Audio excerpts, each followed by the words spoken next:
Welcome back everyone to my Let's Play of Star Tropics. In the last episode, Mr. Tumnus got a new toy, the shooting star, but he doesn't have the amount of hearts to use it. Aw man, what a bummer. But he also got the secret passage, the secret words to get through this passage. He has to jump on that thing 10 times and say abracadabra, and he gets through, and he gets some more hearts. It'll allow him to use the shooting star. As you can see, it shoots a projectile out, like a mace head, and it's much stronger than the yo-yo, the island star. So yeah, it has better range and it's more powerful. So way to go, Mr. Tumnus. But remember, you have to have the 6 hearts to use it. See, yeah, those mud skippers, they took 2 hits with the island star, the yo-yo, only 1 with the shooting star. So you gotta defeat a bunch of those mud skippers here to open up this doorway here. Just walk around and eventually they'll pop out. There we go. Ow, he hit me. Boo. But hey, we got a 5th star there, so we healed up. A short little passageway, but hey, it looked a little short on the world map there, so woohoo! You've done it! Way to go, Mr. Tumnus. We're very close to the mountain. And speaking of mountains, we're gonna have to walk through a mountain passageway here. A secret passageway. There we go. Oh, we got a little hut there. Who's in the hut? Let's find out. Straw little hut there. Hey, it's like a guy playing a guitar or something. I'm Poe, the famous poet of the islands. Raindrops from heavens, fountain springs from earth, lifting my spirits high. That's a little clue how we're going to get through the final dungeon of this chapter. Not the final dungeon in the game. We're only on chapter 3 of 8.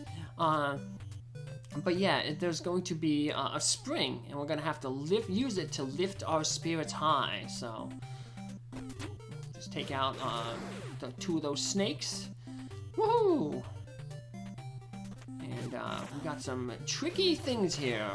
Whoa! You thought Mr. Tumnus was gonna fall in the water. Oh, I wouldn't let Mr. Tumnus fall in the water. Remember, Mr. Tumnus can't swim. So, we gotta make sure. But yeah, there's some invisible, blocks. I'll point them out so that your own Mr. Tumnus, if you're playing the game, doesn't have to take a bath. So, ooh, now these tiles that are colored, yeah, they will sink when you step on them, so you can't stand on them. As soon as you land on them, you better be ready to jump. How are we gonna get that treasure chest? Secret blocks, woohoo! We get some bolos, nice. They go full distance. Yeah, the shooting star has better distance than the island star, but it doesn't have the full distance that those bolos have, so they'll be helpful. Luckily, there's no boss in this dungeon, so. But there are zombies that are gonna be hopping out of the lava. And that one really must have liked the lava because he jumped right back in, just like that one. Run away, Mr. Tumnus! Mr. Tumnus and zombies do not mix. Mr. Tumnus and bees don't mix either. Run away, Mr. Tumnus. Now this one's tricky. You want to get the hearts on the left first, because then you can hit this platform here. Oh, we went a little too slow. Mr. Tumnus was too slow. But if you time it right, you can freeze the platforms and you can go back and get those hearts. But Mr. Tumnus has full hit points here, so it doesn't matter. So, one. Now, this is a tricky room here, because you got to time your jumps so that you land on those things. You might have to double back a few times to make sure that you aren't jumping when that tile is down. So yeah, there's tiles on the left and the right that'll go up and down, so you gotta be careful. Alright. Now the up top there is just a dead end, so we want to eventually head over to the right. We're gonna be careful, time our things. In the platform over there. Boink, hop over.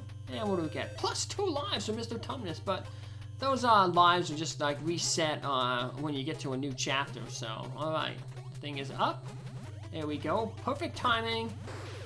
You kind of want to start jumping when the thing is up. Alright, now we got more zombies coming out here. We gotta fight them over this jumpy platforms here. Hopefully they don't jump out at us. Alright, taking out 2. And we're heading on over. Whew. Now we got these eyeballs here. When we hit them, and if we're on the same accesses them, they'll charge us, kind of like those snakes. So one thing you can do is, you see what I did there, I hit one when it was away from me, and then it flew around, so Mr. Tumnus was safe. Alright, time for Mr. Tumnus to start climbing up the mountain. Alright, hey, we're getting up to the top here, because now it's water. Now, it's, instead of like a lava man, it's a water man. Bubble Man from Mega Man 2? Nope. Wave Man from Mega Man 5? Nope. Yeti Man from... No, there's no Yeti Man. Sasquatch Man? No. There's Blizzard Man, though, from Mega Man 6, and Ice Man from Mega Man 1. They're kind of like, well, in the snow. Well, we lost our shooting star. We could use medicine, but nah, this dungeon's almost over. We can use our bolos there. Take out that Yeti. I call him a flying purple people eater, but he isn't flying. He wouldn't want to eat Mr. Tumnus, but Mr. Tumnus is a rat, so he's a walking purple rat eater. Alright, now if we would have went through some of those other doorways, we would have seen there's a passageway over to the left here. So we gotta find a secret passageway over here on the right wall. And hey, look, there's the spring. Remember what Poe said? The spring will lift our spirits high. And it will also lift Mr. Tumnus to the top, to the summit of the mountain, where the mountain hermit is. Well, pretty much near the summit.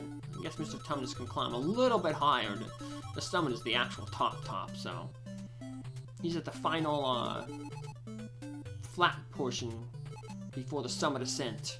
You came very far in switching my spell. Oh, you're fantastic. I'll give you the spell of Obob. You got a scroll. Woohoo! Don't mention it. Hurry and save the girl. That must be really, really tall mountains above the clouds. How's that guy surviving up there? He's probably in the death zone. I learned about that watching documentaries on Everest. That's why it's so deadly. Because the oxygen is so light up there. Your body basically starts cannibalizing itself. You can't think right. So now we read the spell of Obob. Bebob, Ubob, Ubob, Umuma, get up, Obob, Umuma. Wake up, my Bananette. Wow, it's a Miracola, Bananette, Daddy's here. Yawn. Good morning, Daddy. I sure slept well. I'm hungry. Is dessert ready? Bananette, put down that banana cream pie. Bananette, Mr. Tumnus will never forget your kindness. No problem, Mario lookalike. You say you must go? Oh yes, to rescue your uncle. I've ordered the repair of your ship. Let's go. You know, Mario, initially a carpenter, so he fixed it up. So, Mr. Tumnus, good luck. Navcom here, Captain. I've been waiting for your turn. Subsea is ready to launch. All ahead full. Well, we ran into like a Mario clone there. I guess they're probably going to have a Luigi clone sometime, too. They will. But not in this upcoming chapter. We had a really long chapter there in chapter 3. Chapter 4, very short. Subsea is cruising in the ocean and a small island appears. Look at the shape of that island. That'll give you a good clue about what's going to happen in this chapter. Mr. Tumnus is going to be like Jonah in the Bible. Hi, my name is Bait. Today I met a guy sailing all the way from Sea Island to find a rat like you. I bet he's still rowing his boat on the ocean to the east. I'm a fisherman. Welcome to Tuna Cola. Have you ever heard of the raw fish eaters island, Sushi Cola? Just now. I'm a fisherman. I missed a big one as big as a whale. I'll become a good fisherman like my daddy. My daddy is a fisherman. I guess there's not much else to do on this island. Go swimming. Yeah. Wow, what a bunch of foreshadowing there. Well, I guess there's nothing to do but head over to the east here. Try to find that guy from Sea Island. Uh-oh, big whale time. Gloop. Uh-oh, Mr. Tumnus is whale food. This is a big whale, so no enemies in this chapter. But hey, it's Baboo from Sea Island. Let's talk with him. Hey, Mr. Tumnus, it's me, Baboo, Dr. J's assistant. Remember me? At last I found you. Do we have to meet in the belly of this whale? Mr. Tumnus, I must tell you I witnessed the kidnap of your uncle. A huge flying ship appeared in the sky. Aliens. I did not tell you because I was afraid it would return for me, but the Southern Cross gave me courage and strength to find you. I'm sorry I was scared, but now I must help. Let's find a way out of this fish with bad taste. Let me see. That's it, Mr. Tumnus. We'll make him sneeze. I'll build a fighter. Dr. J gave me a lighter. It was in my pocket. Shoot, I lost it when I was swallowed. It must be around here. Let's find it. And by let's find it, he means you find it.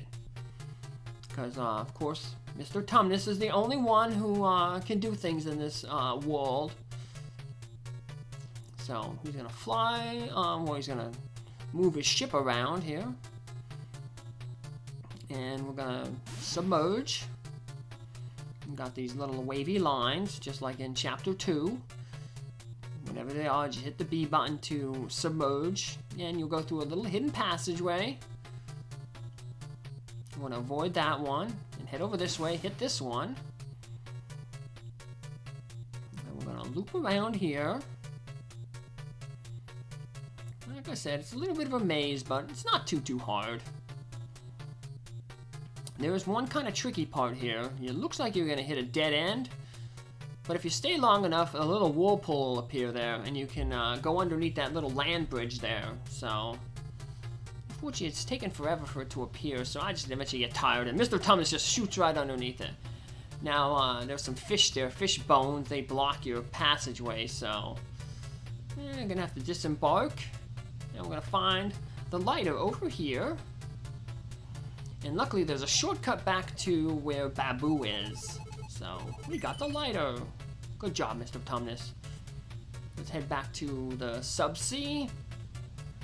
And like I said, there's going to be a shortcut that'll take us pretty much right back to Baboo. Unfortunately, it's only a one-way, so we couldn't have done that at the beginning to get over here. Yeah, we're going to dive in here. It's going to take us over here, but you're going to notice there's no of those wavy lines. So, yeah, one-way trip only. We're going to hopefully have a one-way trip out of this whale's mouth. So, they built a fire. Yeah, the sprite just like the fire from Zelda. It's getting smokier and smokier, and oh no, Baboo got smoke in his eyes. Nah, small price to pay to get out of this whale before we get digested. Mr. Tumnus ain't food.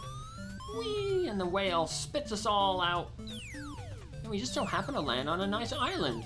And no one gets hurt. And the sub lands in the water where we needed it. Phew, we made it. I promise to never smoke again. Okay, Mr. Tumnus, have to tell you Dr. J's last words. Evil aliens from a distant planet. Tell Mr. Tumnus to dip my letter in water. Do you understand? Yeah, remember the first episode, I showed you that electronic letter being dipped in the water? Yeah, if you were just playing this when it first came out, there's a letter that came with the instruction manual. Apparently a lot of people lost that, so in Nintendo Power they actually won the Counselor's Corners, which is where you can like ask Nintendo, pros questions. They that was one of the questions. Like, what's the frequency for Star Tropics? Because a lot of people like lost that letter if they bought like a secondhand copy, like say at a thrift store or a used game shop. Yeah, they may not have the manual, so. Alright, Subsea is searching for Dr. Jones's location, but the strait is blocked. Chapter 5. Yep, that code allows us to start searching for Dr. J. I guess he has a tracker on us. Will we find him? Find out in the next episode. Bye!